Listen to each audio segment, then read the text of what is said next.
How can we make progress towards our highest, most important goals instead of wandering around aimlessly in life? This is the life lesson we learned from the 20th star of Vedic astrology, Shravana, the Pathwalker.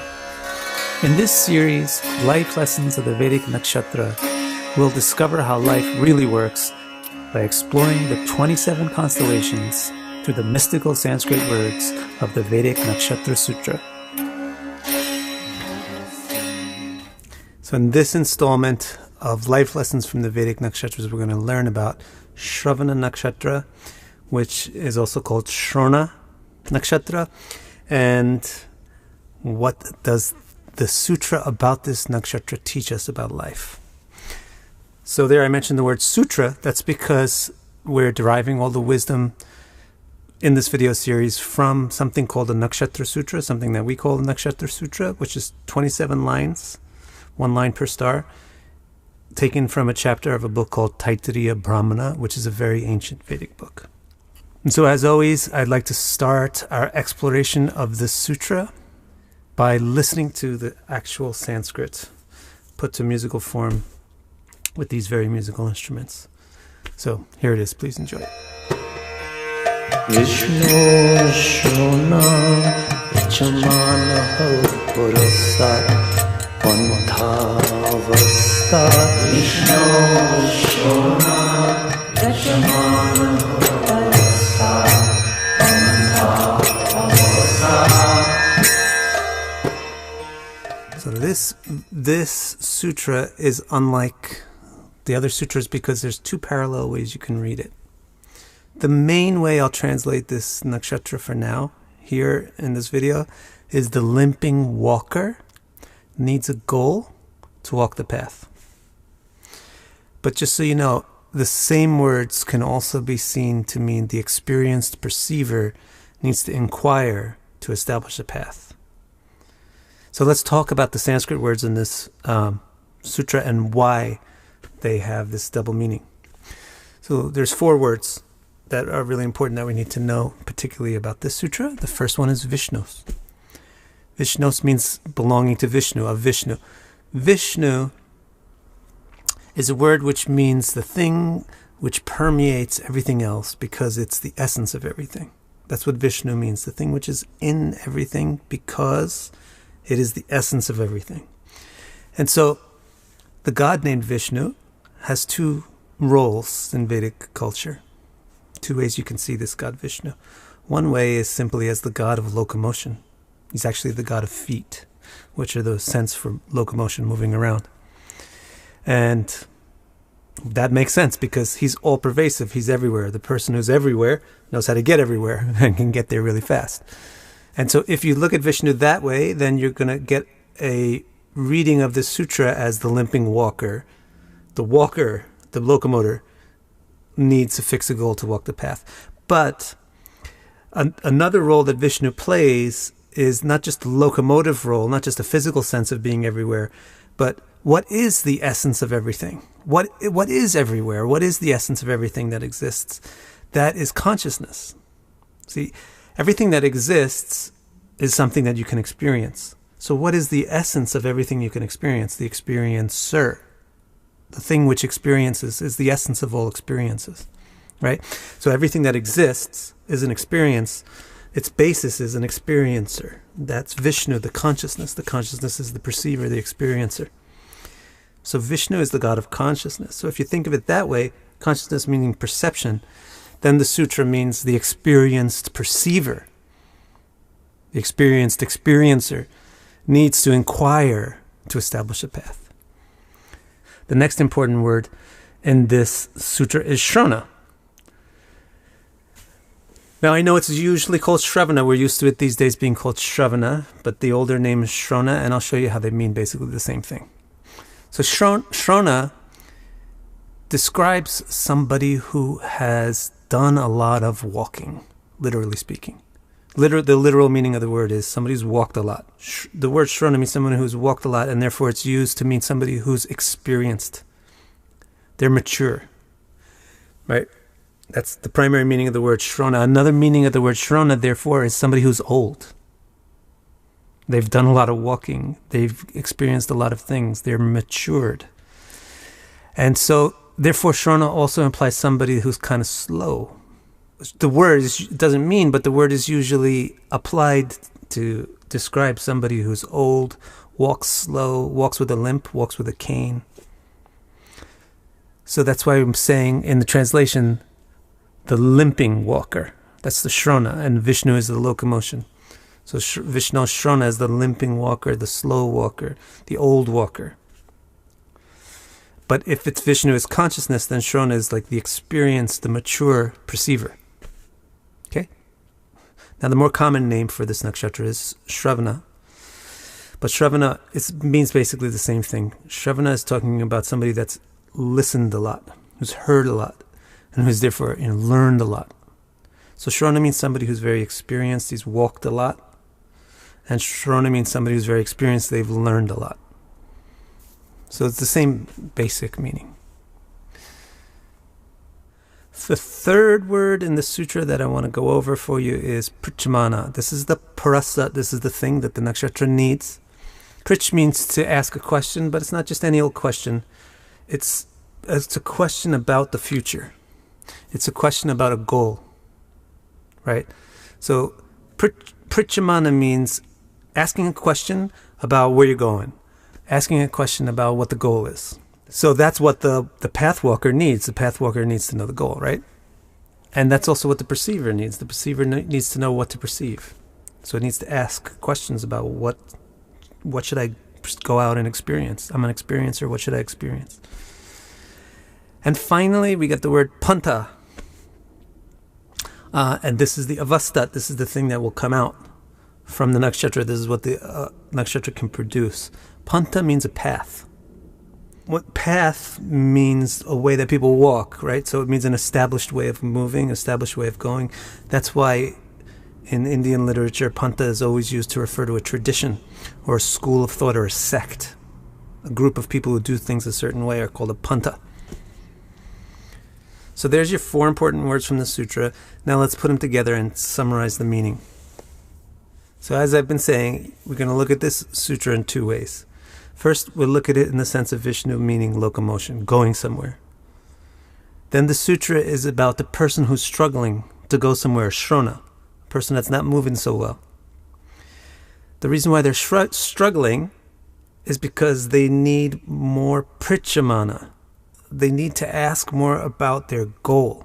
They need to clarify their goal. If they clarify their goal and their objectives, then they'll be able to go on that panta, on that fast lane, on that fast track. Okay, that's what the sutra is saying.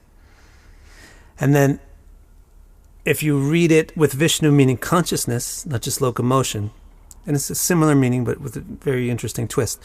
So it says, now the sutra is about the experienced perceiver. The experienced perceiver is tired of experiencing things. It's not new. It's not like when you're just born or when you just open up a box and you just want to see what's inside it and any old thing will be interesting. The experienced perceiver is old. I've already experienced a lot of stuff. Now I'm kind of tired of experiencing stuff. Is there anything really that I should experience? So he slows down. He loses enthusiasm because he's old. What he needs is pritchamana. He needs to figure out the real goal. He needs to figure out the real goal, the real thing that should be perceived, that he should experience, she should experience. What should we experience? We've experienced everything.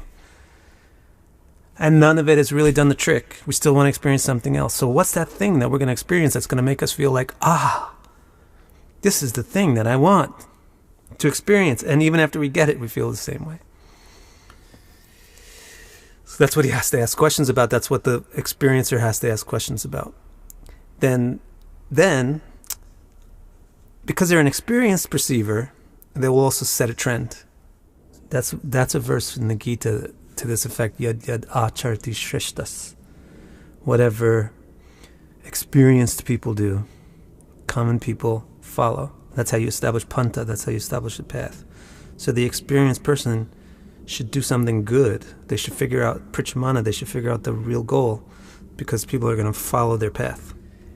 And really, this reading of the sutra is quite the same thing that the whole Veda is saying. The Vedanta Sutra, which summarizes the whole Veda, delivers this same message right in its opening statement. The opening statement of Vedanta Sutra is Atato Brahma Jigyasa. So now that you're an experienced perceiver, you should inquire into the supreme subject. And what is the supreme subject? Vishnu, or consciousness. Right? Let's talk about that. Let's talk about that a little more as we get into the life lesson of this sutra. So for the life lesson here, we're asking the question, how can we make progress towards our highest, most important goals, instead of wandering around aimlessly in life? Because this is what happens when Shravana Nakshatra doesn't function well. It produces wandering aimlessly. It produces Shrona, which is just stumbling around, not really making progress towards a destination.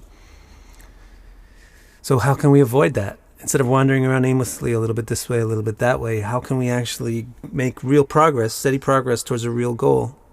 And so what the sutra is saying is, hey, buddy, if you want to make progress towards a steady goal, your problem, the reason why you're not, is because you're not really clear about what that goal is. Now you may think, no, I'm really clear what that goal is, but you're probably not that clear about why that's the goal. You probably aren't so convinced that that's the goal, the thing that you're trying to go for. So what you need to do is ask more questions. Pratyamanna. You need to clarify your goal so that you understand it and you really can see, this is really what I need. This is really what I want. Once you have a clear understanding of what a goal is, and you really understand that, yeah, I really do want this, you move towards it. Because that's just the nature of action. Action always follows desires. When your desires are clear, your actions are clear. When your desires are unclear, you're not sure about what the right goal is, you're not sure if you really believe in what you believe in, all that stuff, then you just wander here and there. So what the sutra is saying is, hey, if you're not making progress, it's not about your technique. It's not the technique that's wrong. Pratyamanna means asking about the goal, not asking about technique or methods. It's not the technique that's wrong. You don't have to learn some new way of being a productive, highly effective person. You just have to ask about the goal. What is this goal that I'm trying to achieve? Is it really worth it? Maybe you should stop limping off in that direction and get a goal that you really, really feel compelled about. That's what this sutra is telling you. Now, the sutra also teaches another really important life lesson that I want to bring up here. It's not just about how to achieve goals, but it's like, what is the ultimate goal? Right? How do we make progress towards our highest and ultimate goals? Well, what are those highest and ultimate goals? The sutra is also hinting at it. Because what it's saying is Vishnu. It's saying that consciousness is the ultimate goal. And this is amazing, right? So if you think about it, whatever goal that you may have, it's going to be some type of experience that you get. Even if it's owning something, it's the owning of it isn't very wonderful. It's the experience of the fact that you own it, or the experience of the object that is the thing that you want. So what you really want, whatever it is, whether it's to be a millionaire, whether it's to have 5 children, whether it's to get a divorce, whatever you really want, it's not what you really want. What you really want is a certain experience of something. Now, so all of our desires, all of our pratyamannas, all the goals that we set for ourselves are experiences that we seek. So think about that then. What is the most highest goal? The thing that is really important is the experience that the experiencer has. All the things that are experienced in the experiencer. You experience everything. So what's the most wonderful thing? The object you experience? No. The experience itself is more important than the object. What's the most important thing? The experience itself? No. The experiencer. The experience is impossible without the experiencer. Right? So what the sutra and what the Vedas are trying to teach is, you want to know what the most amazing goal is? The most amazing goal is Vishnu. The most amazing goal is consciousness, perception. Not just to use your consciousness, not just to use your perceptions, but to be able to perceive the perceiver, to be able to experience the experiencer. That is the most amazing goal. And the Vedas, they encourage you, that's what the Vedas do, is actually they establish the pratyamanna and the panta for Vishnu. for the goal of, for Shrona, of Vishnu, for walking towards Vishnu, for experiencing consciousness itself. They establish the Pratyamanam, which means they make it clear that this is the goal by explaining the kind of things that I just explained to you. And they establish the Panta also, the way of getting there, the path. Here's how you do it. You will have to take charge of your mind. And in order to take charge of your mind, you'll have to placate your motivations to focus your mind outward and let it run free. So there's a whole system. The Vedas give a whole system for how you can take charge of your own mind and direct its focus so that you can focus back in on the perceiver. So the Vedas are the most wonderful fulfillment of the Shravana Nakshatra, because the Vedas establish the ultimate goal and the ultimate means of achieving the goal. So everybody should study, learn whatever you can about the Vedas from an accurate source. But especially if you're blessed with something to do with Shravana, which might not always mean that you have Shravana in your birth chart. Maybe you're born in the Shravana Mas, for example, in the month of Shravana. Or maybe there's just a nice transit happening in Shravana Nakshatra right now. Take those opportunities to learn whatever you can about the Vedas, because it's the most important stuff that you can learn. Don't miss the life lessons from the other 26 star clusters of Vedic astrology. Subscribe to my channel now. And keep your ears up for announcements about the release of this book and the next online classes about it. Thanks.